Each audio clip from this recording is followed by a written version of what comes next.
കർത്താവിൻ്റെ പരിശുദ്ധ നാമത്തിന് വാഴ്ത്തപ്പെടുമാറാകട്ടെ. ഒന്നിച്ച് പിന്നെയും അവൻ്റെ സന്നിധിയിലായിരിക്കാൻ ദൈവം തരുന്ന സാവകാശത്തിനായി നന്ദിയോടെ സ്തോത്രം. പ്രത്യേകിച്ചും നാട്ടിലായിരുന്ന പലർക്കും ഒന്നിച്ചു വരുവാൻ പിന്നെയും ഇടയാക്കിയതോർത്ത് നന്ദിയോടെ ദൈവത്തിന് സ്തോത്രം ചെയ്യുന്നു. കഴിഞ്ഞ ദിവസങ്ങളിൽ ചൊവ്വാഴ്ച നമ്മളോട് നിങ്ങൾ ബാബിലോണിലായിരുന്നാലും നമ്മുടെ ഹൃദയം എവിടെയായിരിക്കണം എന്നതിനെക്കുറിച്ച് നമ്മൾ കേൾക്കുകയുണ്ടായി. കർത്താവിൻ്റെ ഹൃദയങ്ങളോട് സംസാരിച്ച ഒരു ഭാഗം, നമ്മുടെ ദൈവം വളരെ നമ്മളെ സ്നേഹിക്കുന്ന ഒരു ദൈവമാണ്. ഒരപ്പൻ എന്നുള്ള നിലയിൽ കർത്താവ് നമ്മളെ ഏറ്റവും സ്നേഹിക്കുന്ന ഒരു ദൈവമാണ്. നമുക്കറിയാം, അപ്പൻ എന്നുള്ള ഒരു പൊസിഷൻ എന്ന് പറയുന്നത് വളരെ റെസ്പോൺസിബിലിറ്റിയുള്ള ഒരു പൊസിഷനാണ്. ആ കുടുംബത്തിന് വേണ്ടുന്ന സകലതും സംഹരിക്കേണ്ട ആവശ്യങ്ങൾ, അതിൻ്റെ കുടുംബത്തെ മുമ്പോട്ട് കൊണ്ടുപോകേണ്ട ആവശ്യങ്ങൾ ഒക്കെ ഉള്ള ഒരു കാര്യം. അപ്പം ഇതൊന്നും നമ്മളുടെ തലയിൽ ഉദിച്ചത് നമ്മളുടെ ഏതെങ്കിലും ഐഡിയ കൊണ്ടല്ല, മറിച്ച് ദൈവമാണ് ഇതൊക്കെ നമ്മളുടെയൊക്കെ ഈ സിസ്റ്റത്തിനകത്ത് ഇതൊക്കെ ദൈവം തന്നത്. അതുകൊണ്ട് തന്നെയാണ് നമ്മൾ ഈ വാക്യം നമ്മൾ വായിക്കാം. വെളിപ്പാട് പുസ്തകം 21 അധ്യായത്തിൻ്റെ 3 വാക്യം. വെളിപ്പാട് പുസ്തകം 21 അധ്യായം 3 ഞാൻ ഈ എടുക്കുന്ന ഭാഗങ്ങൾ ചിലരെ സംബന്ധിച്ചിടത്തോളം ചിലപ്പോൾ ഇതൊരു അക്കാഡമിക് ഇൻട്രസ്റ്റ് മാത്രമായിരിക്കാം. പക്ഷേ ദൈവത്തിൻ്റെ സന്നിധിയിലെ ചില പ്രവചന വാക്കുകളെങ്കിലും നമുക്ക് ഈ വാക്യത്തിനകത്തു നിന്നൊക്കെ നമ്മൾ പിക്ക് ചെയ്തെടുക്കണം. അതിനായി ദൈവം നമ്മളെ സഹായിക്കട്ടെ. വായിച്ചാട്ടെ 3 വാക്യം. സിംഹാസനത്തിൽ നിന്നൊരു മഹാശബ്ദം പറയുന്നതായി ഞാൻ കേട്ടത്, ഇതാ മനുഷ്യരോടുകൂടെ ദൈവത്തിന്റെ കൂടാരം, അവൻ അവരോടുകൂടെ വസിക്കും, അവർ അവന്റെ ജനമായിരിക്കും, ദൈവം താൻ അവരുടെ ദൈവമായി അവരോടുകൂടെ ഇരിക്കും. നിങ്ങളൊരു പക്ഷെങ്കിൽ ഈ ഒരു എക്സ്പ്രഷൻ കേട്ട് കാണും, സകല കുടുംബത്തിനും പേര് വരുവാൻ കാരണമായ എന്നുള്ളൊരു എക്സ്പ്രഷൻ. എവിടെയാണ് ആ എക്സ്പ്രഷൻ ഉള്ളത്? എഫെസർക്ക് ലേഖനത്തിൽ. അപ്പം നമ്മൾ ആ വാക്യം ചിന്തിക്കുമ്പോൾ ഈ കുടുംബം എന്നുള്ള ആശയം പോലും ആരുടെ ആശയമാണ്? ദൈവത്തിൻ്റെ ആശയമാണ്. വിവാഹം എന്നുള്ള ആശയം ആരുടെ ആശയമാണ്? ദൈവത്തിൻ്റെ ആശയമാണ്. ഫെലോഷിപ്പ് അല്ലെങ്കിൽ ഒന്നിച്ചുള്ള കൂട്ടായ്മ എന്നുള്ള വാക്ക് അല്ലെങ്കിൽ എന്നുള്ള ആ ഒരു ആശയം അതാരുടെ ആശയമാണ്? മനുഷ്യൻ്റെ ആശയമല്ല, ദൈവത്തിൻ്റെ ആശയമാണ്. ഇതെല്ലാം ദൈവം തന്നെ ഉണ്ടാക്കിയ ഓരോ ഇൻസ്റ്റിറ്റ്യൂഷനാണ്. അല്ലാതെ നമ്മുടെയൊക്കെ മനസ്സിൽ ഇങ്ങനെയൊക്കെ തോന്നി അതുകൊണ്ട് ചില കൾച്ചറിൻ്റെ ഭാഗമായിട്ട് ഉണ്ടാക്കി വന്ന കാര്യങ്ങളല്ല. ആദിയിൽ തന്നെ കാണുന്ന കാര്യം അവിടെ ദൈവം കാണിച്ചു തരുന്ന ഒരു ഭാഗമുണ്ട്. ദൈവത്തിന് തൻ്റെ ജനത്തോട്, മനുഷ്യനോട് ഒരു കൂട്ടായ്മയ്ക്ക് വേണ്ടി, നമുക്കറിയാം ഉൽപ്പത്തി പുസ്തകത്തിൽ നമ്മൾ കാണുന്നൊരു കാര്യമുണ്ട്. ആദാമും ഹവ്വായും പാപം ചെയ്തതിന് ശേഷവും അന്ന് മധ്യാഹ്ന സമയത്ത് ദൈവം അവരോട് ആദാമേ നീ എവിടെയെന്ന് ചോദിച്ച് at the cool off the day എന്ന് പറഞ്ഞുള്ള വാക്യം നമുക്കറിയാം അല്ലേ. അപ്പം ദൈവത്തിന് നിരന്തരമായി ഇവരോടുള്ളൊരു കൂട്ടായ്മയ്ക്കുള്ള ഒരു സമയം ദൈവത്തിന് എപ്പോഴും ഉണ്ട്. അത് ദൈവത്തിൻ്റെ ഹൃദയത്തിലെ വലിയ സന്തോഷമായിരുന്നു. അതായിരുന്നു പാപത്തിൽ കൊണ്ട് തകരുകയും മുമ്പോട്ട് പോയതൊക്കെ ചെയ്തതായിട്ടുള്ളൊരു കാര്യം. അപ്പോഴും അത് ഉൽപ്പത്തിയിൽ സംഭവിച്ചുവെങ്കിൽ ഇപ്പോൾ നമ്മൾ വെളിപ്പാട് പുസ്തകത്തിൻ്റെ ഭാഗത്ത് നമ്മൾ നോക്കുമ്പോഴും ദൈവത്തിൻ്റെ ഹൃദയത്തിലെ താല്പര്യം ആദ്യം തകർന്ന അതിനെ തിരിച്ച് അതുപോലെ ആക്കുക എന്നുള്ളൊരു പരിപാടിയാണ് കർത്താവിൻ്റെ മനസ്സിലുള്ളത്. അപ്പം ആദ്യം ദൈവത്തിൻ്റെ ഹൃദയത്തിലുണ്ടായിരുന്ന ആ കൂട്ടായ്മ അല്ലെങ്കിൽ ആ ഹൃദയത്തിലെ ദൈവത്തിൻ്റെ സ്നേഹത്തിൽ നിറഞ്ഞു നിൽക്കുന്ന ആ ഒരു കാര്യം നമ്മളോട് ഒന്നിച്ച് ചേർന്ന് പകരാനായിട്ടുള്ള ദൈവത്തിൻ്റെ ഹൃദയത്തിലെ ചിന്ത ഈ വാക്യം നമുക്ക് വായിക്കുമ്പോൾ മനസ്സിലാകുകയാണ്. ഈ കാലത്തിൻ്റെ പരിപൂർണത കഴിഞ്ഞതിന് ശേഷം വരുമ്പോൾ ഇവിടെ പറഞ്ഞിരിക്കുന്ന ഈ ഭാഗമായി I heard A loud voice from heaven saying behold the tabernacle of God is with men. മനുഷ്യരോടുകൂടെയുള്ള ദൈവത്തിൻ്റെ നിവാസം. You understand? ഇപ്പോൾ നമ്മൾ ദൈവം എവിടെയാണെന്ന് ആരോടെങ്കിലും ചോദിച്ചു കഴിഞ്ഞാൽ ദൈവം എന്ത് പറയും? ദൈവം സർവ്വവ്യാപിയാണ്. പക്ഷേ ദൈവം എവിടെയാണ് എന്ന് ചോദിച്ചാൽ നമ്മൾ എന്ത് പറയും? ഹൃദയത്തിൽ ഉണ്ട് എന്നുള്ളത് ശരിയാണ്. പക്ഷേ when you asking where is the throne of God എന്ന് നമ്മൾ പറയുമ്പോൾ എവിടെയായിരിക്കും പറയുന്നത്? സ്വർഗം എന്നുള്ളൊരു കോൺസെപ്റ്റിലാണ് നമ്മൾ പറയുന്നത് അല്ലേ. നമ്മുടെ അടുക്കൽ നമ്മുടെ ലൊക്കാലിറ്റിയിൽ വന്ന് താമസിക്കുന്നതായിട്ട് നമ്മൾ ആരും പറയുന്നില്ല. പക്ഷേ ഈ വാക്യം ശ്രദ്ധിച്ചു കഴിഞ്ഞാൽ നമ്മൾ മനസ്സിലാകും, the Lord is going to come and dwell among us. നമ്മളോടുകൂടെ ഹൃദയത്തിൽ വസിക്കുന്നു എന്നുള്ള പുതിയ നിയമത്തിലെ തീർച്ചയാണ്. അപ്പം വിശുദ്ധന്മാരുടെ ഹൃദയത്തിൻ്റെ ഉള്ളിൽ കർത്താവ് വരുന്നു, ദൈവസഭയിൽ വരുന്നു, ഇതെല്ലാം നമുക്കറിയാം. അത് കർത്താവിൻ്റെ ഒരു ഭാഗമാണ്. എന്നാൽ ഒടുക്കലത്തെ കാലത്ത് കർത്താവ് ചെയ്യുന്ന കാര്യം നമ്മൾ പലപ്പോഴും ചിന്തിച്ചിട്ടുണ്ട്. ദൈവസഭയിൽ ദൈവം നടക്കുന്നു, എല്ലാ കാര്യങ്ങളും നമ്മുടെ ഹൃദയങ്ങൾ വരുന്നു, ഈ കാര്യങ്ങളെക്കുറിച്ചൊക്കെ നമുക്കറിയാം. നമ്മൾ പലപ്പോഴും ഇതിനെക്കുറിച്ച് എടുത്തിട്ടുണ്ട്. അതിനെക്കുറിച്ചല്ല ഇപ്പം നമ്മൾ ചിന്തിക്കുന്നത്.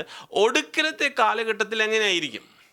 അപ്പം ഈ പിതാവ് എന്ന് പറഞ്ഞു കഴിഞ്ഞാൽ ഭൂമിയിൽ ഈ കാര്യങ്ങളൊക്കെ ഉണ്ടാക്കിയപ്പോഴത്തേക്കും ഇനി എന്തോ ചെയ്യണം, ഇനി എങ്ങനെ ആയിരിക്കും എന്നും പറഞ്ഞുകൊണ്ട് പ്ലാൻ ചെയ്യുകയല്ല. He knows what it is and how it is. അതാ ഞാൻ പറഞ്ഞത്, ഒരു പിതാവ് എന്നുള്ള നിലയിൽ എല്ലാ കാര്യങ്ങളും ക്രമീകരിച്ചിട്ട് അദ്ദേഹം എഴുതിയിരിക്കുന്ന ഭാഗം ഇവിടെയാണ്. Behold the tabernacle of God is with men and he will dwell with them and they shall be his people and God himself will be with them and be their God. വായിച്ചാൽ വാക്യം ഒന്നുകൂടെ. സിംഹാസനത്തിൽ നിന്നൊരു മഹാശബ്ദം പറയുന്നതായി ഞാൻ കേട്ടത്, ഇതാ മനുഷ്യരോടുകൂടെ ദൈവത്തിന്റെ കൂടാരം, അവൻ അവരോടുകൂടെ വസിക്കും, അവർ അവന്റെ ജനമായിരിക്കും, ദൈവം താൻ അവരുടെ ദൈവമായി അവരോടുകൂടെ ഇരിക്കും. ഇതൊക്കെ ഈ വാക്യങ്ങളൊക്കെ ചില അർത്ഥത്തിൽ തന്നെ പുതിയ നിയമ ജീവിതത്തിൽ ജീവിക്കുന്ന നമുക്ക് ഓരോരുത്തർക്കും ക്ലെയിം ചെയ്യാൻ പറ്റും. നമ്മളുടെ ദൈവമാണ്, നമ്മളുടെ കൂടെ വസിക്കുന്നു എന്നൊക്കെ, ദൈവം നമ്മോട് കൂടെ എന്നുള്ള അർത്ഥത്തിൽ നമുക്ക് പുതിയ നിയമത്തിൽ ക്ലെയിം ചെയ്യാമെങ്കിലും പൂർണ്ണമായ അർത്ഥത്തിൽ അത് നമുക്ക് ക്ലെയിം ചെയ്യാൻ കഴിയില്ല. കാരണം അത് പൂർണ്ണമായ അർത്ഥത്തിൽ വരാനിരിക്കുന്നതേ ഉള്ളൂ. അതെന്നു വരും എന്നുള്ളതാണ്. 21-ാമത്തെ അധ്യായത്തിൻ്റെ 1-ാമത്തെ വാക്യം, 21:1. ഞാൻ പുതിയ ആകാശവും പുതിയ ഭൂമിയും കണ്ടു. ഒന്നാമത്തെ ആകാശവും ഒന്നാമത്തെ ഭൂമിയും ഒഴിഞ്ഞുപോയി, സമുദ്രവും ഇനിയില്ല. അപ്പം ഒരു കാര്യം സംഭവിക്കണം. ഇത് സംഭവിക്കുന്നതിന് മുമ്പേ ഒരു കാര്യം സംഭവിക്കണം. എന്ത് ചെയ്യണം? ഒന്നാമത്തെ ഭൂമിയും ഒന്നാമത്തെ ആകാശവും നീങ്ങിപ്പോണം. സമാധാനമായല്ലോ.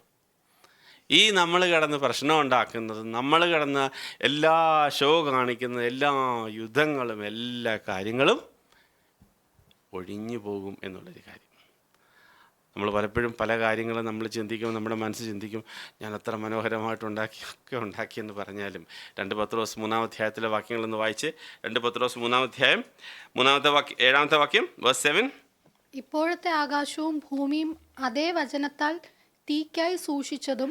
ഒരു കാലത്ത് കർത്താവ് നശിപ്പിച്ചൊരു കാര്യമുണ്ട്. അതിന് തൊട്ട് മേളത്തെ വാക്യങ്ങൾ നമുക്ക് സമയമില്ലാത്തതുകൊണ്ട് എടുക്കുന്നില്ല. നോഹയുടെ കാലത്തിൽ വെള്ളത്താൽ നശിപ്പിച്ചൊരു സമയമുണ്ട്. പക്ഷേ ഇനിയും ബാക്കിയുള്ള കാലങ്ങൾ ഇപ്പോഴത്തെ ഭൂമി എന്തിനായി ശേഷിപ്പിച്ചിരിക്കുന്നു? വായിച്ചാട്ടെ. തീക്കായി സൂക്ഷിച്ചും ന്യായവിധിക്കും ഭക്തികെട്ട മനുഷ്യരുടെ നാശവും സംഭവിപ്പാനുള്ള ദിവസത്തേക്ക് കാത്തുമിരിക്കുന്നു എന്ന് അവർ മനസ്സോടെ മറന്നുകളയും. അപ്പം one day is kept for this earth to be totally destroyed. അതിൻ്റെ കൂട്ടത്തിൽ എന്തും കൂടെ ഉണ്ടാവും? ഒരു ജഡ്ജ്മെൻറ്റും കൂടെ ഉണ്ടാവും.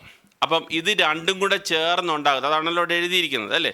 ഭക്തി കെട്ടവരുടേതായിട്ടുള്ള ഒരു ജഡ്ജ്മെൻറ്റും ഉണ്ടാവും. The day of judgment and prediction of ungodly men. ഇത് രണ്ടും ഇതിൻ്റെ കൂട്ടത്തിലുണ്ടാവും. ഇനി 10-ാമത്തെ വാക്യം, വേഴ്സ് 10. കർത്താവിന്റെ ദിവസമോ കള്ളനെ പോലെ വരും. അന്ന് ആകാശവും കൊടുമുഴുക്കത്തോടെ ഒഴിഞ്ഞു പോകും, മൂലപദാർത്ഥങ്ങൾ കത്തി ഒഴിയുകയും ഭൂമിയും അതിലുള്ള പണികളും വെന്തുപോകുകയും ചെയ്യും. അപ്പം നമ്മൾ ഈ വാക്യങ്ങൾ നമുക്ക് നന്നായിട്ട് അറിയാവുന്നതുകൊണ്ട് പല ആവർത്തി കേട്ടിട്ടുണ്ട്. ഈ ഭൂമിയും ഈ ആകാശവും ഒക്കെ ദൈവം തീക്കായിട്ട് ശേഷിപ്പിച്ചിരിക്കുന്നു ഒടുക്കലത്തെ നാളിൽ. പക്ഷേ അത് കഴിഞ്ഞതിന് ശേഷം നമ്മളുടെ മനസ്സിലുള്ള പലരുടെയും ചിന്ത, നമ്മൾ എവിടെ ആയിരിക്കും ആ സമയത്ത്? നമ്മൾ കർത്താവിൻ്റെ കൂടെ ആയിരിക്കും. 1 തെസ്സലോനിക്കർ 4-ാം അധ്യായത്തിൻ്റെ 17-ാമത്തെ വാക്യം. 1 തെസ്സലോനിക്കർ 4-ാം അധ്യായത്തിൻ്റെ 17-ാമത്തെ വാക്യം വേഗം വായിച്ചേ. പിന്നെ ജീവനോട് ശേഷിക്കുന്ന നാം അവരോട് ഒരുമിച്ച് ആകാശത്തിൽ കർത്താവിനെ എതിരേൽപ്പാൻ മേഘങ്ങളിൽ എടുക്കപ്പെടും. അതിന്റെ തൊട്ട് മേളത്തെ വാക്യം വായിച്ചാൽ, കർത്താവ് താൻ ഗംഭീരനാദത്തോടും പ്രധാന ദൂതന്റെ ശബ്ദത്തോടും ദൈവത്തിന്റെ കാഹളത്തോടും കൂടെ സ്വർഗത്തിൽ നിന്ന് ഇറങ്ങി വരികയും ക്രിസ്തുവിൽ മരിച്ചവർ മുമ്പേ ഉയർത്തെഴുന്നേൽക്കുകയും ചെയ്യും. പിന്നെ ജീവനോടെ ശേഷിക്കുന്ന നാം അവരോട് ഒരുമിച്ച് ആകാശത്തിൽ കർത്താവിനെ എതിരേൽപ്പാൻ മേഘങ്ങളിൽ എടുക്കപ്പെടും. ഇങ്ങനെ നാം എപ്പോഴും കർത്താവിനോട് കൂടെ ഇരിക്കും. ഇങ്ങനെ നാം കർത്താവിനോട് കൂടെ എപ്പോഴും ആയിരിക്കും. അപ്പോൾ കർത്താവിൻ്റെ കൂടെ പോകും എന്നുള്ളതിൻ്റെ കാര്യത്തെക്കുറിച്ച് നമുക്ക് ആർക്കും സംശയമില്ല. കാരണം നമ്മൾ ഈ വാക്യങ്ങൾ അനേക പ്രാവശ്യം നമ്മൾ കോട്ട് ചെയ്തിട്ടുള്ള വാക്യങ്ങളാണ്. Okay, after that what happen? അത് കഴിഞ്ഞിട്ട് എന്താ സംഭവിക്കാൻ പോകുന്നത്? അതാണ് വെളിപ്പാട് പുസ്തകം 21-ാമത്തെ അധ്യായത്തിൽ കാണുന്നത്. അത് കഴിഞ്ഞതിന് ശേഷം പിന്നീട് കർത്താവിൻ്റെ ആ 1000 ആണ്ട് വാഴ്ചകളുടെ ശേഷം വായിച്ചാട്ടെ. വെളിപ്പാട് പുസ്തകം 20-ാമത്തെ അധ്യായം, വെളിപ്പാട് പുസ്തകം 20-ാമത്തെ അധ്യായത്തിൻ്റെ 11-ാമത്തെ വാക്യം, വേഴ്സ് 11. ഞാൻ വലിയൊരു വെള്ള സിംഹാസനവും അതിൽ ഒരുത്തൻ ഇരിക്കുന്നതും കണ്ടു. അവന്റെ സന്നിധിയിൽ നിന്ന് ഭൂമിയും ആകാശവും ഓടിപ്പോയി. എന്തോടിപ്പോയി? ഭൂമിയും ആകാശവും. അത് ഏത് ഭൂമിയും ഏത് ആകാശവുമാണ്?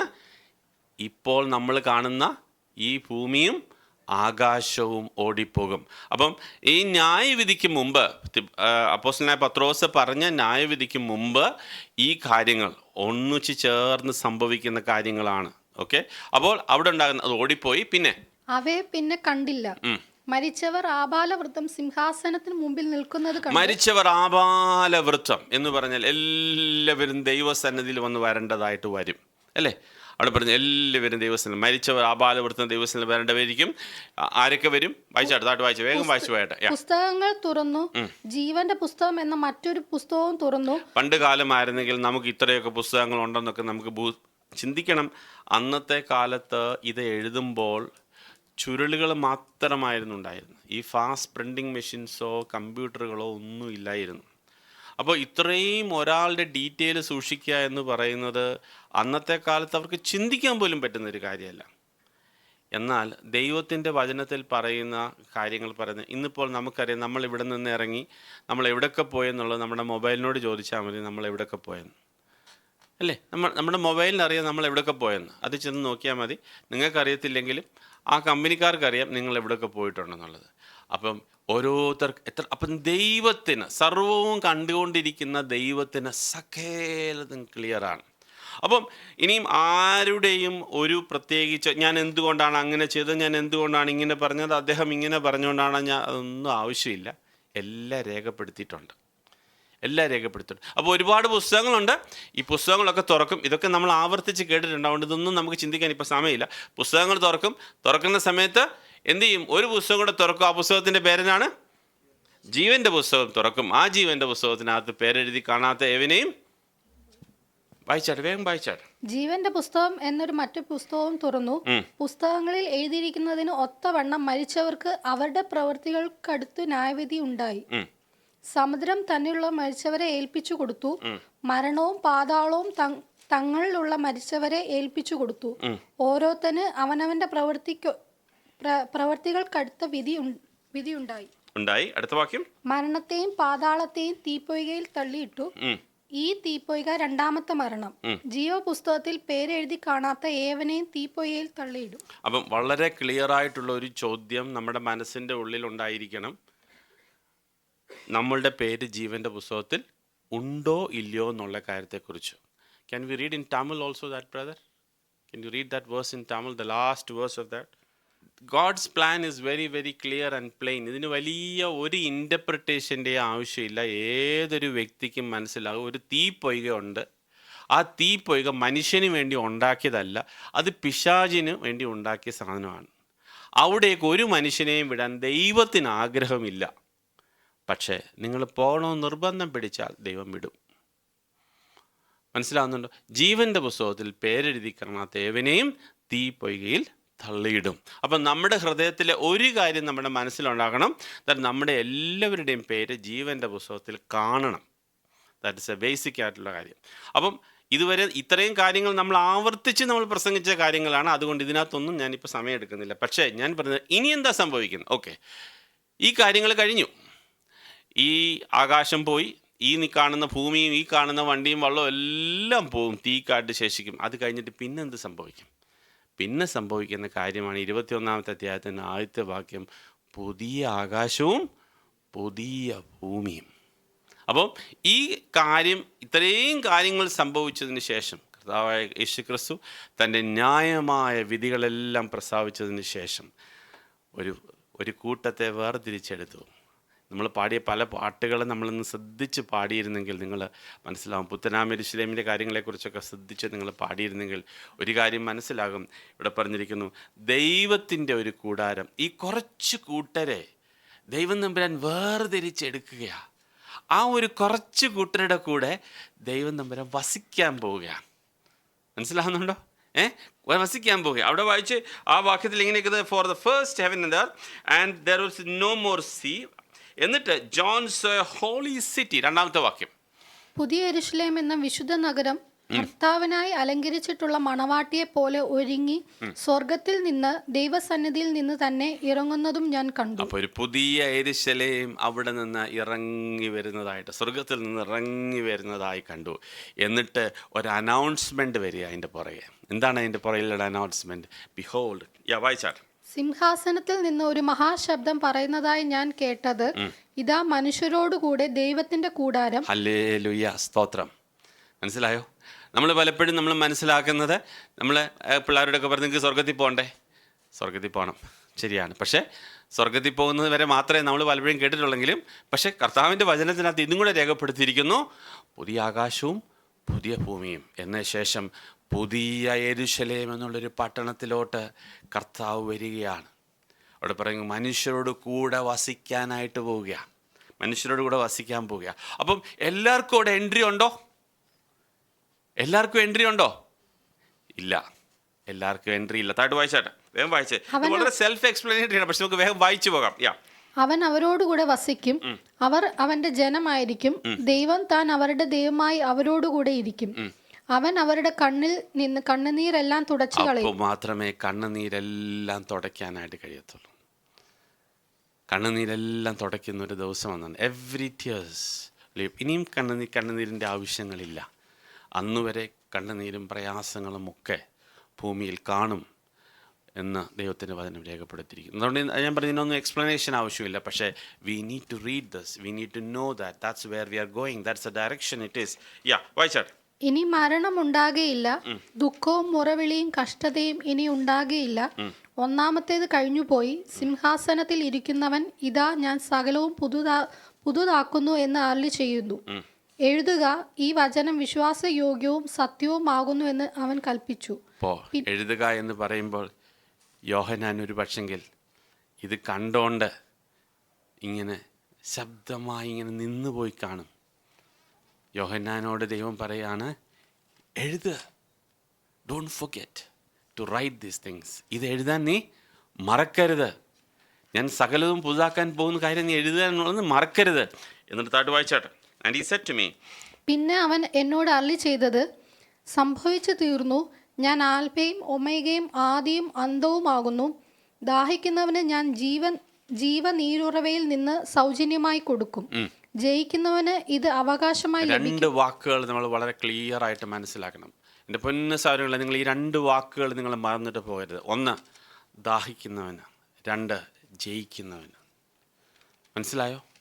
ഈ ദാഹിക്കുന്നു എന്നുള്ള വാക്ക് നമ്മൾ എവിടെ കേട്ടാന്നറിയാമോ? യോഹന്നാൻ 4 കേട്ടതാണ്.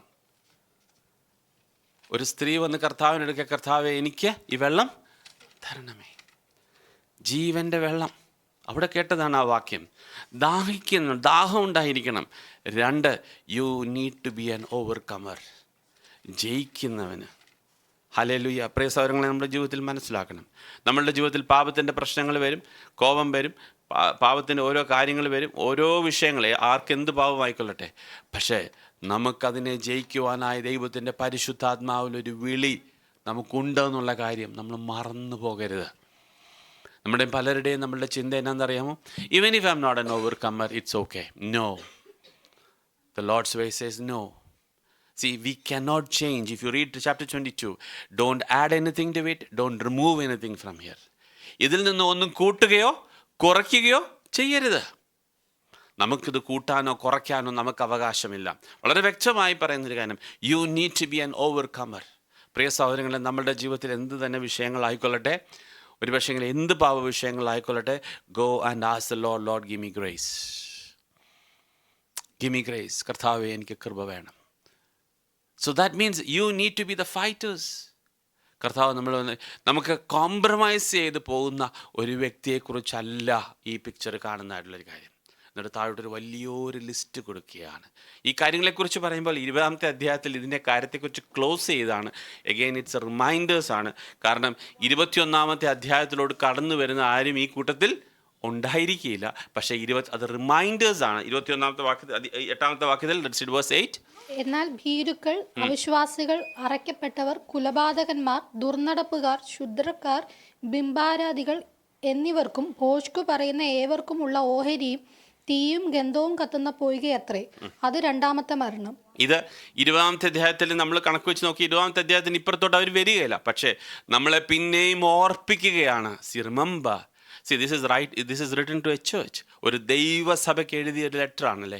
അപ്പം അതിനകത്ത് എഴുതിയിരിക്കുകയാണ്, ഓർക്കുക, ഈ വകയും കൊണ്ട് നിങ്ങൾ മുമ്പോട്ട് പോകാമെന്ന് വെച്ചാൽ അവതാളത്തിലാവും. അതുകൊണ്ട് ദൈവസന്നിധിയിൽ മാനസാന്തരപ്പെടണം, ഒരു ജയാളിയാവണം. ഒരു ദാഹം നമ്മുടെ ഒത്താൽ, I love the Lord if I feel like it. കുഞ്ഞെ, ഇവിടെ പറയുന്ന അങ്ങനെയല്ല, ദാഹം നമ്മുടെ ഹൃദയത്തിനകത്തുണ്ടായിരിക്കണം. I need to have a thirst in my heart. ആ സ്ത്രീയോ ദൈവത്തെ കർത്താവിനോട് ചെന്നു, കർത്താവേ give me this water, give me this water, give me this living water. ആ ഒരു ദാഹം അവർക്ക് മാത്രമേ കർത്താവിനെ കാണാനും കർത്താവിനെ അറിയാനും കർത്താവിൽ നിന്ന് പഠിക്കാനും സഹായം ലഭിക്കാനും ഒക്കെ ഉണ്ടാവുകയുള്ളൂ. ദാഹമില്ലാത്തവനെ സംബന്ധിച്ചിടത്തോളം and there is no cry for being an overcomer. എല്ലാ കാര്യത്തിലും ജയിച്ചവൻ മാത്രമേ പോകത്തുള്ളൂ എന്നുള്ളതല്ല ഇവിടെ പറഞ്ഞത്. What is a spirit you have in your heart? Do you have an heart of being an overcomer? I want to win over all these things. അല്ലാതെ ഇതിനു വേണ്ടി എല്ലാത്തിനും കീഴിൽ അടിമയായിട്ട് എങ്ങനെയായാലും കുഴപ്പമില്ല, കർത്താവുകളെ കൊണ്ടും കാരണം ഞാൻ ഒരു ദിവസം രക്ഷിക്കപ്പെടാനായിട്ട് കൈപൊക്കിയാണ്, അതല്ല അതിൻ്റെ അർത്ഥം. This is what it means. And then it says, the Lord says, വാടുതരം ഒരു പുതിയ യെരൂശലേമിൻ്റെ ഡിസ്ക്രിപ്ഷൻ കൊടുക്കുക. കുറേ വാക്യങ്ങൾ നിങ്ങൾ വീട്ടിൽ പോയി വായിക്കും, നമുക്കൊരു കാര്യം മനസ്സിലാവും. 1-2 വാക്യങ്ങൾ വായിച്ചേക്കുക. 9-ാമത്തെ വാക്യം. അന്ത്യബാധ 7 നിറഞ്ഞ 7 കലശലുണ്ടായിരുന്ന 7 ദൂതന്മാരിൽ ഒരുത്തൻ വന്ന് എന്നോട്, വരിക, കുഞ്ഞാടിന്റെ കാന്തയായ മണവാട്ടിയെ കാണിച്ചു തരാമെന്ന് പറഞ്ഞു.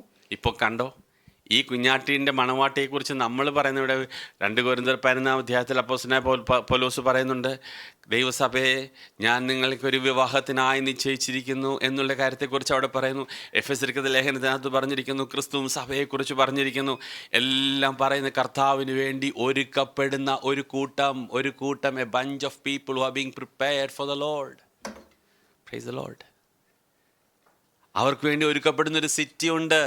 ആ സിറ്റിയെക്കുറിച്ചാണ് അലങ്കരിച്ചു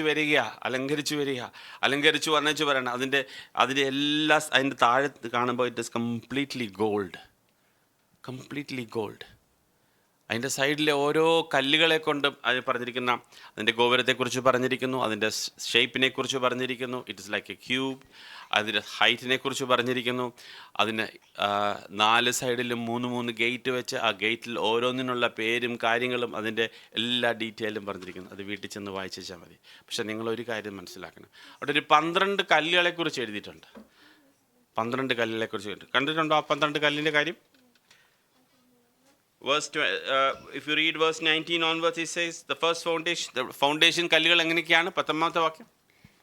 നഗരമതിലുള്ള അടിസ്ഥാനങ്ങൾ സകല രത്നവും കൊണ്ടും അലങ്കരിച്ചിരിക്കുന്നു.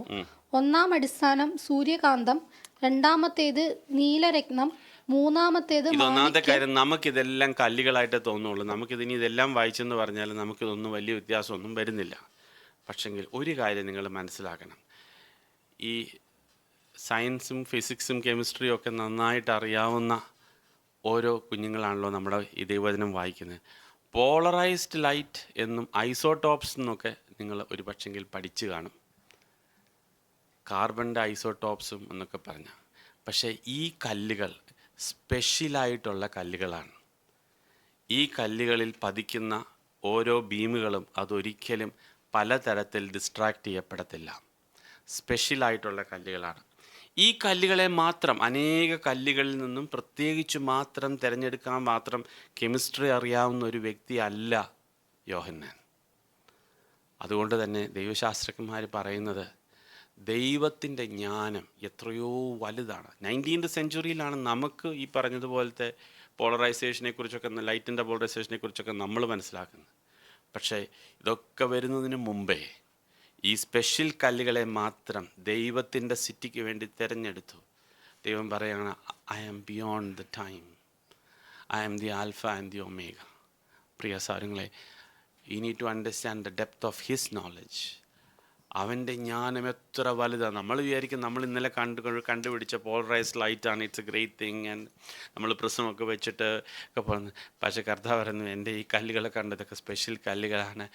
മൂലപദാർത്ഥങ്ങളെപ്പോലും വ്യക്തമായി അറിയാവുന്ന സൃഷ്ടാവ് പറയുകയാണ്, ആ കല്ലുകൾ മാത്രമേ നമ്മൾ തിരഞ്ഞെടുക്കുകയുള്ളൂ അടിസ്ഥാന കല്ലുകളായിട്ട്. Praise God. അങ്ങനെയുള്ള ഒരു സിറ്റിയെക്കുറിച്ചാണ് പറഞ്ഞത്. ആ യെരൂശലേമിലെ കർത്താവ് ഒരുക്കുകയാണ്. ആർക്ക് വേണ്ടിയാണ് ഒരുക്കുന്നത്? കർത്താവിന് വേണ്ടി, കർത്താവിൻ്റെ മണവാട്ടിയായിട്ടാണ് ഒരുക്കുന്നത്. അവിടെ ആര് പ്രവേശിക്കും എന്നുള്ളതാണ് അടുത്ത ചോദ്യം. താഴോട്ട് വരുന്ന വായിച്ചാൽ 22-ാമത്തെ വാക്യം. മന്ദിരം അതിൽ കണ്ടില്ല, സർവശക്തിയുള്ള ദൈവമായ കർത്താവും. അപ്പം ആ ഒരു സിറ്റിക്കകത്ത് നമുക്കവിടെ പിന്നൊരു ചർച്ചോ കാര്യങ്ങളോ ഇല്ല. ദർ ഇസ് നോ ടെമ്പിൾ, അവിടെ ഒരു സമാഗമന കൂടാരമോ ഒന്നുമില്ല. കാരണം എന്നാ? ദൈവം തന്നെ അവിടുത്തെ മന്ദിരം. അവിടെ ഒരു സൂര്യനില്ല, ചന്ദ്രനില്ല. കാരണം ദൈവം തന്നെ അവിടുത്തെ വെളിച്ചം. അതിൻ്റെ ആവശ്യമില്ല. പിന്നെ അവിടുത്തെ ഗേറ്റുകളൊക്കെ ഓപ്പണാണ്. കാരണം അവിടെയുള്ളവരെല്ലാവർക്കും ഹൃദയത്തിനകത്ത് എന്ത് മാത്രമേ ഉള്ളൂ?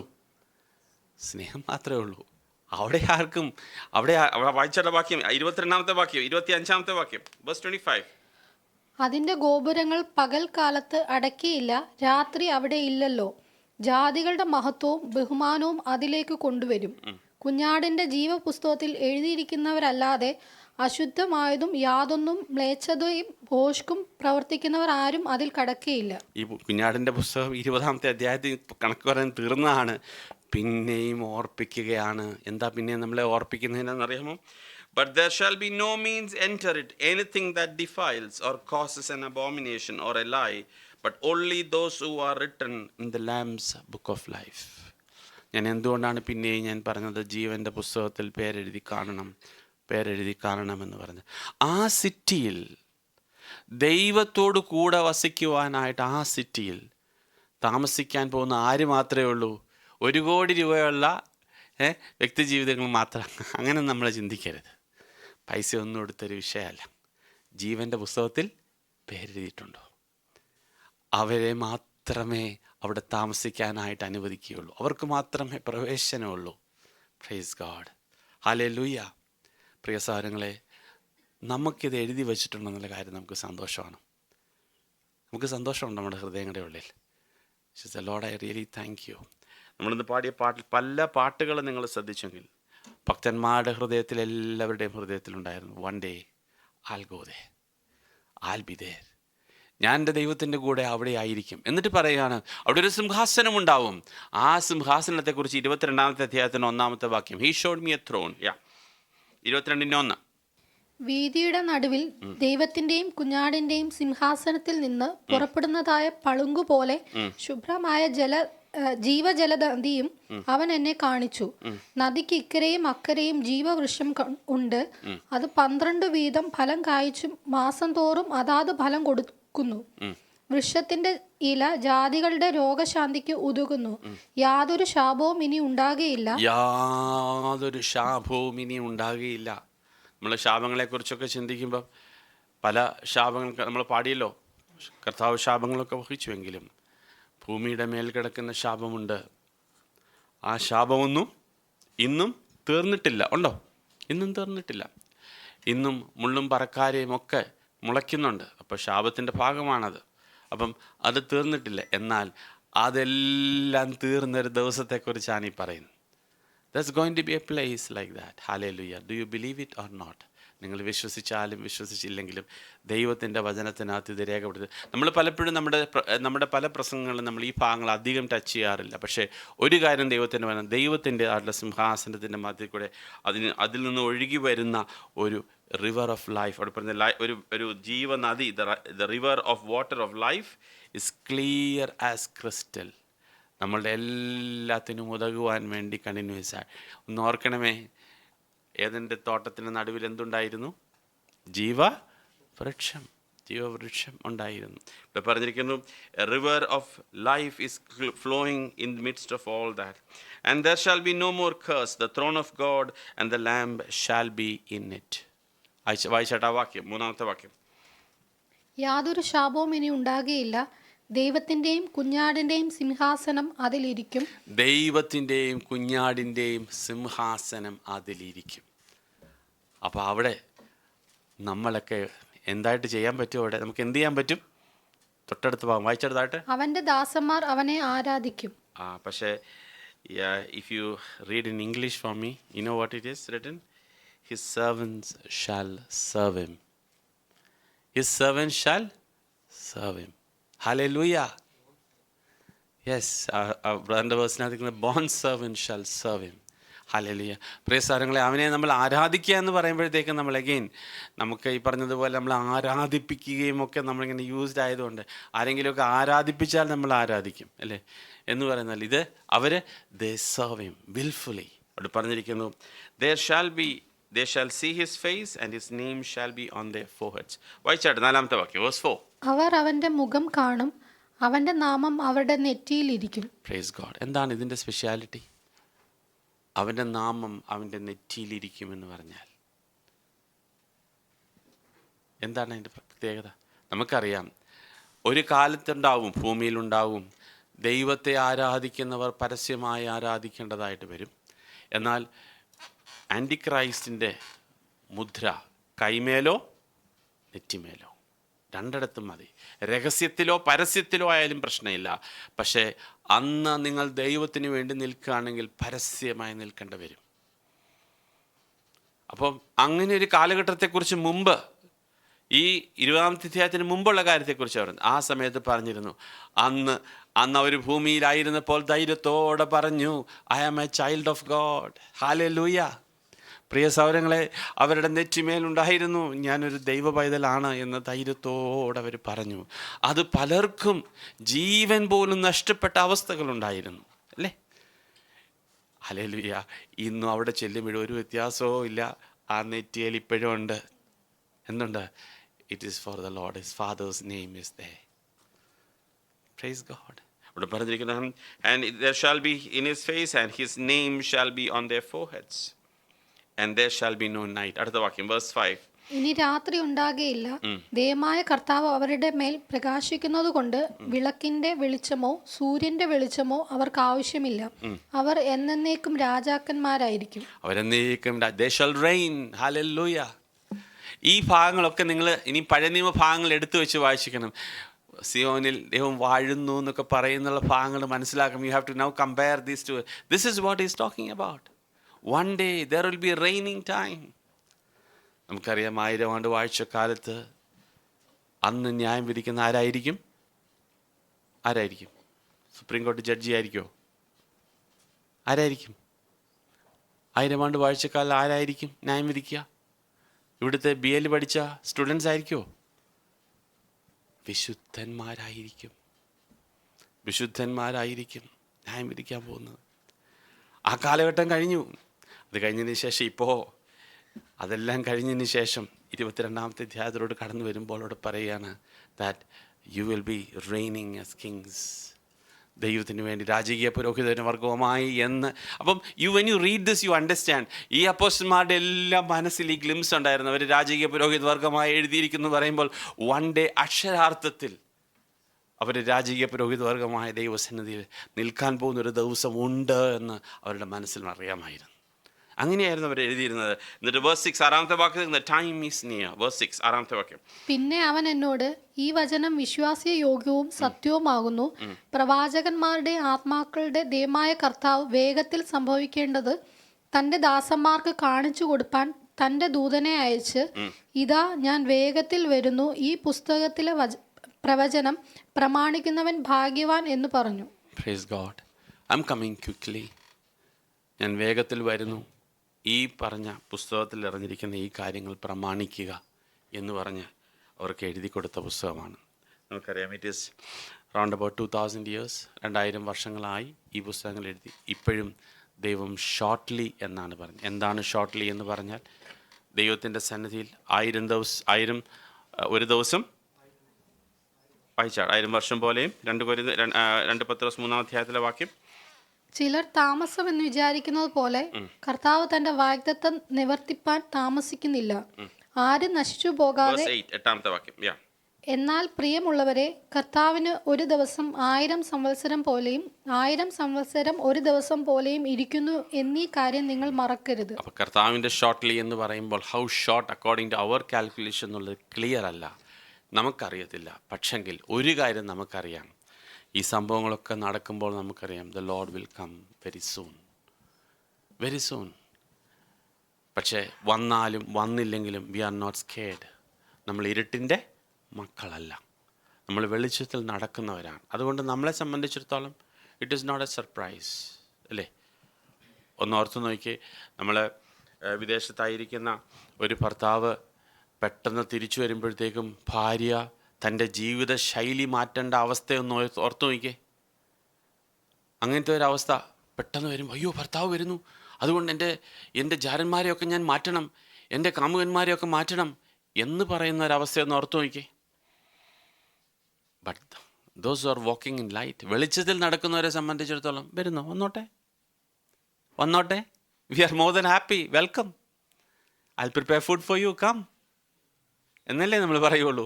സന്തോഷത്തോടെ കർത്താവിനെ റിസീവ് ചെയ്യുവാൻ, ഭയമില്ലാതെ കർത്താവെ വന്നാട്ടെ എന്ന് പറയാനായിട്ട് നമ്മുടെ ഹൃദയത്തിൻ്റെ ഉള്ളിൽ കാണുന്ന ആ ഒരു ഒരുക്കം നമുക്കുണ്ടായിരിക്കണമെന്ന് പോസ്റ്റ്മാൻ പറയുകയാണ്. എന്നിട്ട് പറയാണ്, yes now you say Lord we want to continue our journey. ഈ ഒരുക്കമില്ലാതെയും ഒക്കെ നടക്കാൻ എനിക്ക് താല്പര്യമുണ്ട്, കുഴപ്പമൊന്നുമില്ല. അവിടെ പ്രവാചകനോട് എവിടെ എഴുതിയിരിക്കുന്ന ഭാഗം നമുക്ക് വായിക്കാം. Verse 9 and 10. ചിലർ താമസം എന്ന് വിചാരിക്കുന്നത് പോലെ 22-ന്റെ 10ാമത്തെ വാക്യം 10-11. 22-ന്റെ 10-11. അവൻ പിന്നെയും എന്നോട് പറഞ്ഞത്, സമയം അടുത്തിരിക്കിയാൽ ഈ പുസ്തകത്തിലെ പ്രവചനം മുദ്രയിടരുത്. Don't close it. Dear brothers, പലപ്പോഴും നമുക്ക് ചിന്തിക്കാം ഇത് ഭയങ്കര കോംപ്ലക്സ് ബുക്കാണ്, ഇത് വായിക്കാൻ വെച്ചാൽ മനസ്സിലാകത്തില്ല. ഇന്നത്തെ എന്താ വായിച്ചാൽ മനസ്സിലാകാൻ പറ്റാത്ത എന്തെങ്കിലും ഉണ്ടോ? It's absolutely plain and straightforward. മുദ്രയിടരുത്. ഇത് ക്ലോസ് ചെയ്ത് വെക്കരുത്. ഇത് പ്രസംഗിക്കണം, ഇത് പറയണം. എന്താണ് കാര്യം? എന്നാൽ ചിലർ പറയും, brother I will continue my journey. Next verse, അടുത്ത വാക്യം. അനീതി ചെയ്യുന്നവൻ ഇനിയും അനീതി ചെയ്യട്ടെ. You want to continue in sin, go on. Nobody will stop U.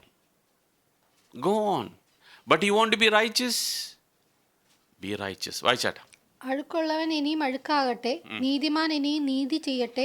എന്തുകൊണ്ടാണ് കർത്താവായ യേശു അല്ലെങ്കിൽ പിതാവായ ദൈവം ജീവവൃക്ഷത്തിൽ കഴിക്കരുത് എന്ന് തടഞ്ഞ് കെരൂബുകളെ വെക്കാൻ കാരണം എന്നാണ്? പാപം ചെയ്താൽ ഈ അഴുക്കാടുന്നവൻ അഴുക്കാടിക്കൊണ്ടേയിരിക്കും, നീതിമാൻ നീതി ചെയ്തുകൊണ്ടേയിരിക്കും. അതുകൊണ്ട് അങ്ങനെ ഉണ്ടാവാതിരിക്കുവാൻ, ഇനിയും ജീവവൃക്ഷത്തിൽ നിന്ന് കഴിക്കുവാനുള്ള റൈറ്റ് നമുക്ക് തരുമ്പോൾ ഒരു കാര്യം മനസ്സിലാക്കണം, അഴുക്കാടുന്നവൻ you can continue in the fire, no problem. താഴ്ത്ത് വായിച്ചാട്ടെ. എന്നിട്ട് 12ാമത്തെ വാക്യം കർത്താവ് പറയുന്ന ഭാഗം വായിച്ചാട്ടെ. വേഴ്സ് 12. ഇതാ ഞാൻ വേഗം വരുന്നു, ഓരോരുത്തൻ അവനവന്റെ പ്രവൃത്തിക്ക് തക്കവണ്ണം കൊടുപ്പാൻ പ്രതിഫലം എൻ്റെ പക്കലുണ്ട്. ഞാൻ ഈ ഒരു കാര്യം നമ്മുടെ ഹൃദയത്തിനകത്തുള്ള, പിന്നെയും ഓരോരുത്തർക്ക് അവനവൻ്റെ പ്രവൃത്തിക്ക് തക്കതായ പ്രതിഫലം കൊടുക്കാൻ വരുന്നുണ്ട്. That is reward. Reward is different, judgment is different, all that is different. അപ്പം നിങ്ങൾ ചെയ്യുന്നതിനൊത്തവണ്ണം തക്കതായ പ്രതിഫലമാണ്. ഒരു വെള്ളം പ്രവാചകന് കൊടുത്താൽ പ്രതിഫലമുണ്ട്, മനസ്സിലായോ? സഭയിൽ ചായ ഇട്ടാൽ പ്രതിഫലമുണ്ടോ? ഉണ്ട്. സമയത്തിന് വന്ന് കാര്യങ്ങളൊക്കെ ചെയ്താൽ പ്രതിഫലമുണ്ടോ? ഉണ്ട്. എല്ലാ കാര്യത്തിനും പ്രതിഫലമുണ്ട്. തക്കതായി അവിടെ നിന്ന് കിട്ടും. നമുക്കൊന്നും തരാനില്ല, പക്ഷെ അവിടെ നിന്ന് നമുക്ക് കിട്ടും. പക്ഷെ അന്നേ കിട്ടൂ, തക്കതായി കിട്ടും. ആരും കണ്ടില്ലെങ്കിലും, ആരും നോക്കിയില്ലെങ്കിലും, ആരും ചെയ്തില്ലെങ്കിലും ദൈവം നമ്മുടെ ഹൃദയങ്ങളെ കാണുന്നു. നമ്മൾ എന്തോ ചെയ്യുന്നു ദൈവം അറിയും. അത്രേ ഉള്ളൂ. അപ്പോൾ ഒരു കാര്യം നമ്മുടെ ജീവിതത്തിൽ മനസ്സിലാക്കണം, ആര് കണ്ടാലും കണ്ടില്ലെങ്കിലും ദൈവം എന്നെ കാണുന്നുള്ള തിരിച്ചറിവോടുകൂടെ കർത്താവ് എനിക്ക് പ്രതിഫലം തരുമെന്ന് ഓർത്ത് അവൻ്റെ മുമ്പാകെ ഓരോ കാര്യങ്ങളും നമ്മൾ ചെയ്യേണ്ടതാകുന്നു. മനസ്സിലാകുന്നുണ്ടോ? എൻ്റെ കൂടെ ഉണ്ടല്ലോ എല്ലാവരും. അടുത്ത വായിച്ചാട്ടെ. ഞാൻ ആൽഫയും ഓമേഗയും, ഒന്നാമനും ഒടുക്കത്തവനും ആദിയും അന്തവുമാവുന്നു. ജീവന്റെ വൃക്ഷത്തിൽ തങ്ങൾക്ക് അധികാരം ഉണ്ടാകേണ്ടതിന്, ഗോപുരങ്ങളിൽ കൂടെ നഗരത്തിൽ കടക്കേണ്ടതിന് തങ്ങളുടെ വസ്ത്രം അലക്കുന്നവർ ഭാഗ്യവാന്മാർ. Praise God. Blessed are those who do this commandment, that they may have right to the tree of life. ഇത് അവിടെ വിളക്കിയതാ, അവിടെ വിലക്കിയതാ അല്ലേ? ഇന്ന് go and have it. ഇന്ന് നീ പോയി കഴിക്കുക. Go and access to the tree of life. ആ അബണ്ടൻ ലൈഫിൻ്റെ ഭാഗമായി തീരുവാൻ ദൈവം നമുക്ക് തരിക. And then he says, but outside are dogs. Verse 15. നായ്ക്കളും ക്ഷുദ്രക്കാരും ദുർനടപ്പുകാരും കൊലപാതകന്മാരും ബിംബാരാധികളും ഭോഷ്കിൽ പ്രിയപ്പെടുന്നവരും അതിനെ പ്രവർത്തിക്കുകയും ചെയ്യുന്ന ഏവനും പുറത്തു തന്നെ. Don't continue in that. You will never reach in this place. അത് കണ്ടിന്യൂ ചെയ്യരുത് എന്നുള്ളൊരു വാർണിംഗ് അതിൻ്റെ ഇടയ്ക്ക് പറയുകയാണ്. He says, I Jesus have sent my angel. അടുത്ത വാക്യം verse 16. യേശു എന്ന ഞാൻ സഭകൾക്ക് വേണ്ടി നിങ്ങളോട് ഇത് സാക്ഷീകരിപ്പാൻ എൻ്റെ ദൂതനെ അയച്ചു. ഇന്ന് എല്ലാ ലെറ്റേഴ്സും ദൈവം അപ്പോസ്റ്റലന്മാരെ കൊണ്ട് എഴുതിപ്പിച്ചേ. ഈ ലെറ്ററിൻ്റെ പ്രത്യേകത എന്താ? he is sending it directly. Direct letter ആണ്. I, Jesus, have sent my angel to testify to you these things in the churches. സഭയ്ക്കാണ് എഴുതിയേക്കുന്നത്, ദൈവസഭയ്ക്കാണ് എഴുതിയേക്കുന്നത്. This is going to happen. അതുകൊണ്ട് തന്നെയാണ് ദൈവസഭയിൽ പ്രസംഗിക്കേണ്ട വലിയ ആവശ്യമായിരിക്കുന്നത്. I am the root and the offspring of David, the bright and the morning star. Hallelujah. You know what is the speciality of morning star? എല്ലാ സ്റ്റാറും മങ്ങിയാലും the morning star will be seen. Hallelujah.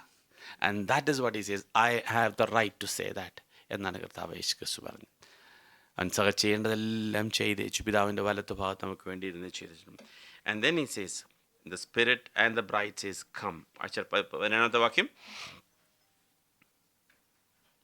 വരിക എന്ന് ആത്മാവും മണവാട്ടിയും പറയുന്നു. കേൾക്കുന്നവനും വരിക എന്ന് പറയട്ടെ. ദാഹിക്കുന്നവൻ വരട്ടെ. ഇച്ഛിക്കുന്നവൻ ജീവജലം സൗജന്യമായി വാങ്ങട്ടെ. desire, thirst.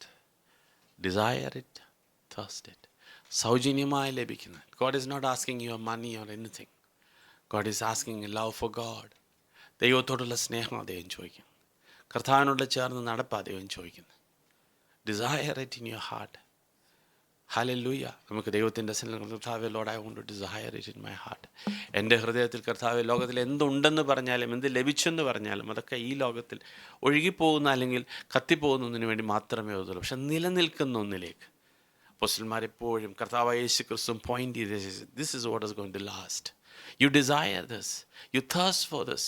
ഈ ജീവൻ്റെ ലൈഫിന് വേണ്ടി, ഈ ജീവന് വേണ്ടി നീ യഥാർത്ഥത്തിൽ ദാഹിക്കണം. അത് സമൃദ്ധിയിലേക്ക് വരേണ്ടതിനായി നമ്മൾ വളരെ വളരെ ആഗ്രഹിക്കണം. അതിനുവേണ്ടി കർത്താവിൻ്റെ സന്നിധി ചെന്ന്, Lord give me more in my life. എൻ്റെ ജീവിതത്തിലൊരു അബണ്ടൻസിലേക്ക് വരണം. Now when we say all these things, we say this is something superlative. No, this is not superlative. There is somebody who already did this. മനുഷ്യൻ എന്നുള്ള നിലയിൽ ഇതേ same ആറ്റിറ്റ്യൂഡിൽ ജീവിച്ച ഒരു വ്യക്തിയുണ്ട്. അന്ന് നമ്മൾ മീറ്റിംഗ് തുടങ്ങിയപ്പോൾ that is reason I said, നിങ്ങൾ ശ്രദ്ധിച്ചിട്ട് നിങ്ങൾ മനസ്സിലാവും. എബ്രായ ലേഖനം 11-ാമത്തെ അധ്യായം, Hebrews chapter 11. എബ്രായ ലേഖനം 11-ാമത്തെ അധ്യായത്തിൽ വേഴ്സ് 13 തൊട്ട് 16 വരെയുള്ള വാക്യങ്ങൾ. എബ്രായ ലേഖനം 11-ാമത്തെ, Hebrews chapter 11 verse 13 to 16. ഇവർ എല്ലാവരും വാഗ്ദത്ത നിവൃത്തി പ്രാപിക്കാതെ ദൂരത്ത് നിന്ന് അത് കണ്ട് അഭിവന്ദിച്ചും ഭൂമിയിൽ തങ്ങൾ അന്യരും പരദേശികളും എന്ന് ഏറ്റുപറഞ്ഞുകൊണ്ട് വിശ്വാസത്തിൽ മരിച്ചു. ഇങ്ങനെ പറയുന്നവർ ഒരു പിതൃദേശം അന്വേഷിക്കുന്നു എന്ന് കാണിക്കുന്നു. അവർ വിട്ടുപോന്നതിനെ ഓർത്തു എങ്കിൽ മടങ്ങിപ്പോകുവാൻ ഇടയുണ്ടായിരുന്നുവല്ലോ. അവരോ അധികം നല്ലതിനെ, സ്വർഗീയമായതിനെ തന്നെ കാംക്ഷിച്ചിരുന്നു. ആകയാൽ ദൈവം അവരുടെ ദൈവം എന്ന് വിളിക്കപ്പെടുവാൻ ലജ്ജിക്കുന്നില്ല. അവൻ അവർക്കായി ഒരു നഗരം ഒരുക്കിയിരിക്കുന്നുവല്ലോ. He says he's prepared a city for them. Which is that city? മനസ്സിലായോ? Which is that city? And that is എബ്രഹാമിനെ കുറിച്ച് എഴുതിയിരിക്കുന്നത്. എബ്രഹാം തൻ്റെ, ഇപ്പം നമുക്കറിയാം, നമ്മുടെ പ്രതിഭവനത്തിൽ പോകണമെന്നൊക്കെ നമ്മൾ പറയാം, നമ്മുടെ നാട്ടിൽ പോകുന്ന കാര്യത്തെക്കുറിച്ചാണ് പറയുന്നത്, ഇന്ത്യയിൽ പോകുന്ന കാര്യത്തെക്കുറിച്ചാണ് നമ്മൾ പറയുന്നത്, അല്ലേ? Because our roots are there, we say we want to go back there. പക്ഷെങ്കിൽ അബ്രഹാം ആ കാര്യത്തെക്കുറിച്ചല്ല പറയുന്നത്. ദൈവം അടിസ്ഥാനമിട്ട് ദൈവം പണിത അദ്ദേഹത്തിന് കാണിച്ചു കൊടുത്ത ഒരു സിറ്റിയെക്കുറിച്ചാണ് അദ്ദേഹത്തിൻ്റെ മനസ്സിലുണ്ടായിരുന്നത്. ആ സിറ്റി അദ്ദേഹം, അപ്പം so whenever he was there, even though his own cousin ബ്രദറിൻ്റെ മോനായിരുന്ന ലോത്ത് വളരെ സമ്പന്നനായി പല കാര്യങ്ങളും ചെയ്യുമ്പോഴും അബ്രഹാമിനെ സംബന്ധിച്ച് യാതൊരു കുലുക്കവും ഇല്ലായിരുന്നു. നിങ്ങൾ ശ്രദ്ധിച്ചായിരുന്നു? അബ്രഹാം അപ്പോഴും മമ്മറയുടെ തോപ്പിലിരുന്ന് കർത്താവേ കർത്താവേ എന്നും പറഞ്ഞുകൊണ്ട് വിളിച്ചുകൊണ്ടിരിക്കുക. എൻ്റെ കൂടെ ഉണ്ടോ എല്ലാവരും? നമ്മുടെ ജീവിതത്തിലെ നമ്മുടെ priorities need to change according to this vision in our heart. ഇത് നമുക്ക് വിഷനായിട്ട് നമ്മുടെ ഹൃദയത്തിൽ ഇല്ലെങ്കിൽ it just an academic knowledge. നമ്മുടെ തലയിലിട്ട് കുറച്ച് കാര്യങ്ങൾ നിങ്ങൾ മനസ്സിലാക്കി, അത്രേ ഉള്ളൂ. അതിനപ്പുറത്തോട്ടൊന്നുമില്ല. എന്നാൽ ഇത് നിങ്ങളുടെ ഹൃദയത്തിലെ ഒരു vision, Lord I am a pilgrim in this place. ഞാനിവിടെ ഒരു പരദേശിയാണ്. അത് ഗൾഫിൽ മാത്രമല്ല, കർത്താവ് ഈ ലോകത്തിൽ പോലും മൊത്തത്തിൽ ഞാനൊരു പരദേശിയാണ്. പക്ഷേ എനിക്ക് നിലനിൽക്കുന്നതായിട്ടുള്ള ഒരു സ്ഥലം കർത്താവ് വാഗ്ദത്തം ചെയ്തിട്ടുണ്ട്. അത് സ്പെഷ്യലാണ്. അവിടത്തേക്ക് കർത്താവ് എന്നെ ഒരുക്കിക്കൊണ്ടിരിക്കുന്നു. കറയും ചുളുക്കവും ഇല്ലാതെ വൺ ഡേ എനിക്കവിടെ പോകണം. അതിനുവേണ്ടി ഞാൻ അന്ന് എനിക്ക് അവിടെ ചെല്ലുമ്പോൾ എൻ്റെ പിതാവ് എനിക്ക് വേണ്ടി വെച്ചിരിക്കുന്നതൊക്കെ ദൈവം എനിക്ക് തരും. Praise the Lord. നമ്മൾ പാടിയ പാട്ടുകളൊക്കെ നിങ്ങൾ ശ്രദ്ധിച്ചായിരുന്നെങ്കിൽ ആ സഹോദരങ്ങളുടെയൊക്കെ ഹൃദയത്തിലെ വാഞ്ച എന്നറിയാമോ? ഈ ലോകത്തിലെ കാര്യങ്ങൾ പലതും അവർക്ക് നഷ്ടമായി. പക്ഷേ ഇതൊക്കെ നഷ്ടമായെങ്കിലും സാരമില്ല. One day God will give me those things. എൻ്റെ പ്രിയ സഹോദരങ്ങളെ, കർത്താവിൻ്റെ ഹൃദയം ഞാൻ സോ ഹാപ്പി. നമുക്ക് കർത്താവ് നമ്മളെ സ്വർഗത്തിൽ കൊണ്ടുപോകും, പ്രൈസ് ദി ലോർഡ്. നമ്മളെ കഷ്ടങ്ങളിൽ നിന്നൊക്കെ വിടുവിക്കും, praise the Lord. All that is good. പക്ഷേ അതിനും അപ്പുറത്തായി കർത്താവ് പറഞ്ഞാൽ അതും കൊണ്ട് തീർന്നില്ല. Until the end I have mapped it out. അവസാനം വരെയുള്ള പ്ലാനുകൾ നമുക്ക് തന്നിട്ടുണ്ട്. ഞാൻ നിങ്ങളുടെ കൂടെ വന്ന് വസിക്കാം, നിങ്ങളുടെ കൂടെ വന്ന് വസിക്കാം. ഇതാ, behold that's a tabernacle of God.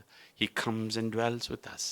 നമ്മളുടെ കൂടെ വസിക്കുന്ന, ആദ്യം ആദാമിൻ്റെ ഹവ്വയുടെയും കൂടെ വസിക്കുവാൻ ആഗ്രഹിച്ചു.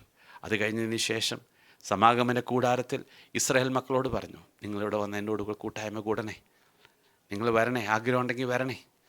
അവർ വരാൻ പറഞ്ഞു.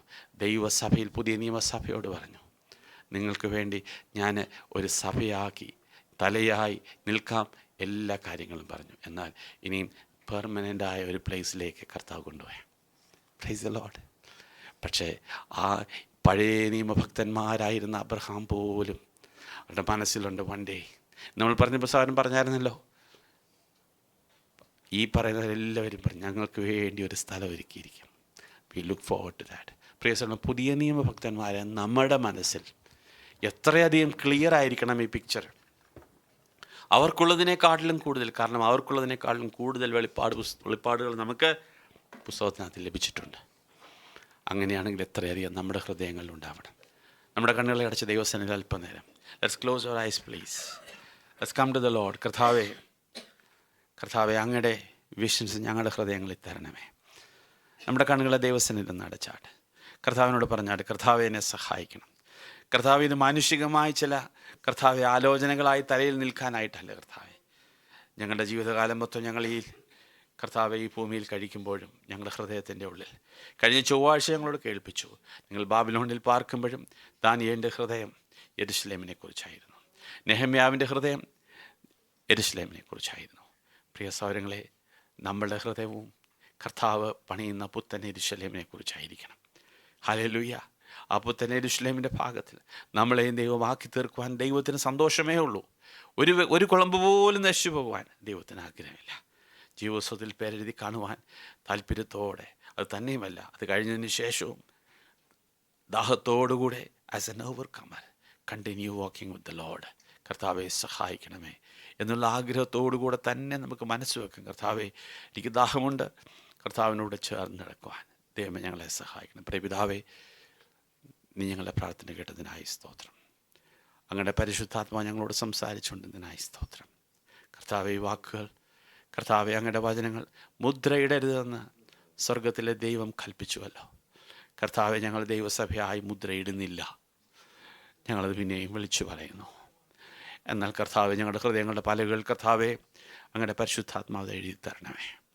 ഞങ്ങളെ ഈ ലോകത്തിൽ വെച്ചിരിക്കുന്ന എവിടെയാണ് ഞങ്ങളെ വെച്ചിരുന്നാലും കർത്താവെ, ദൈവത്തിനായി കർത്താവിൻ്റെ സന്നിധിയിൽ ഉത്സാഹത്തോടെ ആയിരിക്കാൻ കർത്താവിൻ്റെതായിട്ടുള്ള ഒരു വിഷയം ഞങ്ങളുടെ ഹൃദയങ്ങളുടെ ഉള്ളിൽ വ്യക്തമാകേണ്ടതിനായി ഞങ്ങൾ പ്രാർത്ഥിക്കുന്നു. ഞങ്ങളെ സഹായിക്കണമേ. യേശുവിൻ്റെ നാമത്തിൽ തന്നെ പിതാവേ,